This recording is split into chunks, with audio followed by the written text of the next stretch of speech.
आज के इस वीडियो में हम लोग पढ़ेंगे क्लास 11 काइनेमैटिक्स का बहुत ही इंपॉर्टेंट न्यूमेरिकल। ये न्यूमेरिकल आपको एग्जाम में देखने को मिलता है, इसलिए इस तरह का क्वेश्चंस आप लोग जरूर से करोगे। ठीक है, यहाँ पर डिजिट आपका चेंज हो सकता है, यहाँ पर और यहाँ पर डिजिट चेंज हो सकता है, लेकिन क्वेश्चन इस तरह का हम लोगों को देखने को मिलता है, इसलिए इस क्वेश्चन को जरूर से आपको करना होगा, है ना। तो क्वेश्चन है, add a velocity of 30 metre per second eastward to a velocity of 40 metre per second northward. Calculate the magnitude and direction of the resultant with east. ठीक है, क्वेश्चन का मतलब है कि ऐड करना है वेलोसिटी को, कौन सा velocity of 30 metre per second, किधर, ईस्टवर्ड की ओर। मतलब ईस्ट आपका इधर है ना, ईस्ट है, वेस्ट है, नॉर्थ है, साउथ है। तो ईस्ट की ओर मतलब ए जो मेरा है वो ए कितना है, 30 मीटर पर सेकेंड है। ठीक है, यहाँ पर ओपी मतलब OP equal to 30 metre per second. ठीक है, डी जो है, अब यहाँ पर ध्यान देना है, to a velocity of 40 metre per second northward. North किधर है, तो ऊपर की ओर है, मतलब ओ क्यू इक्वल टू कितना हो जाएगा, 40 मीटर पर सेकेंड। ए भी क्लियर हो गया, बी भी क्लियर हो गया, 40 मीटर पर सेकेंड। डी कितना है आपका, 40 मीटर पर सेकेंड है। ठीक है, अब यहां से ए भी निकल गया, बी भी निकल गया। अब हमको क्या करना है कि calculate the magnitude and direction of the resultant with east. East की तरफ हमको क्या निकालना है, इधर मैग्नीट्यूड और डायरेक्शन, मतलब यहाँ पर हम लोग बीटा हम लोग को निकालना है। ठीक है, तो यहां से ए निकल गया, बी निकल गया। अब यहां पर ध्यान देना है, angle P O Q, P O Q ये कितना होगा, 90 डिग्री होगा ना, ये 90 डिग्री होगा। तो यहां पर हम लोग लिखेंगे 90 डिग्री। ठीक है, तीन चीज हमको पता चल गया। अब यहां पर फॉर्मूला क्या होता है, according to parallelogram law of vector.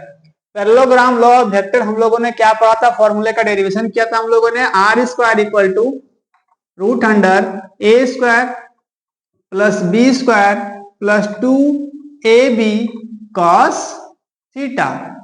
ठीक है, यहां पर थीटा का वैल्यू क्या निकल गया है आपका, 90 डिग्री, है ना। तो यहां से आर स्क्वायर तो आपका रहेगा, साथ ही साथ, सॉरी आर स्क्वायर नहीं है ना, रूट चढ़ गया है तो आर, क्योंकि आर का फॉर्मूला, आर स्क्वायर का फॉर्मूला क्या था, A square plus B square plus 2ab cos theta, है ना। तो यहां से अगर आपको स्क्वायर हटाएंगे तो यहां से रूट चढ़ जाता है हम लोग, है ना।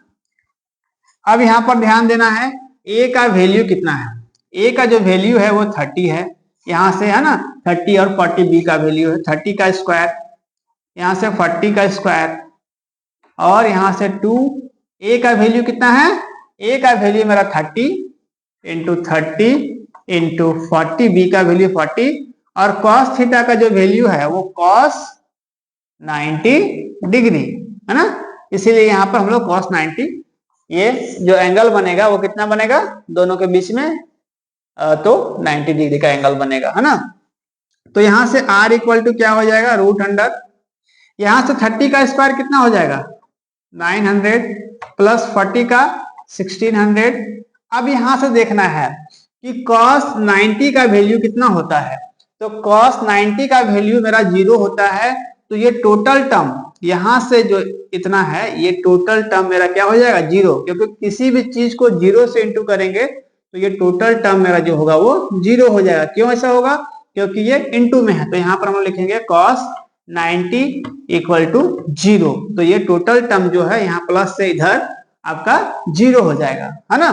तो यहां से इसका रूट का काम खत्म। अब हम लोग यहां से करेंगे तो r इक्वल टू, दोनों को ऐड करेंगे तो यहां पर कितना आ जाएगा,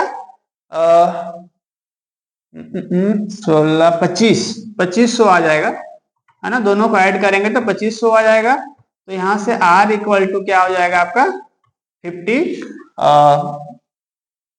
यहां पर 50 मीटर पर सेकेंड आ जाएगा, है ना। यहां से मेरा r निकल गया, है ना। ये मैग्नीट्यूड निकल गया। अब हमको बोला है कि डायरेक्शन निकालने के लिए, यहाँ पर क्वेश्चन में दो चीज निकालने बोला है, मैग्नीट्यूड एंड डायरेक्शन। तो डायरेक्शन हम फाइंड कैसे करेंगे? तो देखिए एंड डायरेक्शन निकालने के लिए therefore let R make an angle beta. हम लोग ऐसा लेट कर लिए कि जो ये आर है वो क्या बना रहा है, एंगल बीटा बना रहा है यहाँ पर, है ना, विथ द डायरेक्शन ऑफ ए के डायरेक्शन में एंगल मेरा बीटा बन रहा है ना। तो जब हमको यहाँ से ए पता है और बी पता है तो हम यहाँ पर कौन सा फॉर्मूला लगाएंगे? तो टेन बीटा का लगाएंगे, क्योंकि यहाँ पर आपका क्या हो जाएगा, ये बी बाय ए, टेन बीटा का वैल्यू क्या हो जाएगा, बी बाय ए के दोनों वैल्यू हमको पता है ना। तो यहां से टेन बीटा इक्वल टू क्या हो जाएगा, बी बाय ए। तो यहां से बी का जो वैल्यू है, बी का वैल्यू हम लोग कितना लिखे हैं, 40 metre per second, 40 metre per second, और आपका यहाँ पर ए जो है वो 30 मीटर पर सेकेंड।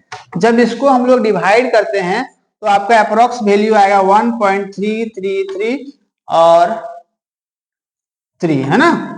जब इसको इतना भी आप लोग यहाँ पर लिख सकते हो कि 10 beta equal to 10 beta equal to 1.3333, है ना, 4 टाइम 3 होगा इसमें, है ना। अब अगर हमको इसको डिग्री में लिखना है, इस तरह से लिखना होगा आपको। तो यहाँ से अगर हम सिर्फ बीटा का वैल्यू निकालें, बीटा का वैल्यू निकाले तो अप्रोक्स वैल्यू जो आएगा बीटा इक्वल टू, अगर 10 इनवर्स चल जाएगा इधर में तो बीटा का जो वैल्यू होगा वो आएगा आपका 53 डिग्री 8 मीटर। ये इस तरह से आप लोगों को करना होगा, है ना। आप लोग यहाँ भी आंसर छोड़ सकते हो, इसको निकालने के थोड़ा बड़ा सा इसको स्पेस चाहिए, यहाँ पर स्पेस है नहीं, डायरेक्ट ये वैल्यू आप लोग याद रखोगे या फिर इसको सॉल्व करने का कोशिश करोगे। अगर नहीं होता है तो आप लोग मुझे कमेंट कर सकते हो, इसका वीडियो जो होगा हम लोग आप लोगों को बना करके अपलोड कर दिया जाएगा कि आप लोगों को समझ में आ जाए, ठीक है। तो यहाँ भी छोड़ सकते हो या फिर यहाँ पर भी आप लोग छोड़ोगे, यहाँ पर, क्योंकि बीटा हमको निकालने के लिए बोला गया है ना, बीटा का वैल्यू आएगा आपका 53 डिग्री 8 इंच आएगा, ठीक है। तो आई होप ये आप लोगों को समझ में आया होगा, और इस तरह का वीडियोस मेरे चैनल पर और भी बहुत सारे अपलोड हैं और रेगुलर होते रहते हैं, इसलिए आप लोगों को चैनल को सब्सक्राइब कर लेना है और वीडियो को इतना शेयर करना है ताकि जो और भी बच्चे हैं वो आसानी से जुड़ सके, अच्छे से फिजिक्स पढ़ सके, फिजिक्स सीख सके। मिलते हैं अगले वीडियो में, तब तक के लिए थैंक यू, टेक केयर, जय हिंद।